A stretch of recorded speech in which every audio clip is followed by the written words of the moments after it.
Pornography মামলায় আবারও বিপদে পড়লেন বলিউড তারকা শিল্পা শেঠি এবং তার স্বামী রাজ কুন্দ্রা। এনফোর্সমেন্ট ডিরেক্টরেট ফের একবার তাদের বাড়িতে তল্লাশি চালিয়েছে। চলতি বছরে ইডি রাজ কুন্দ্রার প্রায় ৯৮,০০০ কোটি টাকার সম্পত্তি বাজেয়াপ্ত করেছিল এনফোর্সমেন্ট ডিরেক্টরেট। এই ঘটনার পর শিল্পা শেঠি ও রাজ কুন্দ্রার আইনজীবী বিষয়টি পুরোপুরি অস্বীকার করেছেন। আইনজীবী দাবি করেছেন এটা সম্পূর্ণ ভিত্তিহীন খবর। ইডি তাদের বাড়ি বা অফিসে হানা দেয়নি, তদন্ত চলছে এবং রাজ কুন্দ্রা সর্বদাই তদন্তকারীদের সাহায্য করছেন।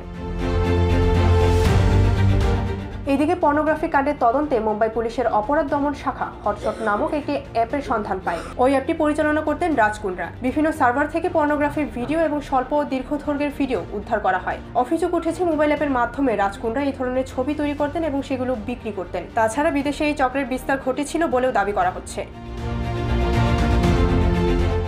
ডেস্ক রিপোর্ট, ভোরের পাতা।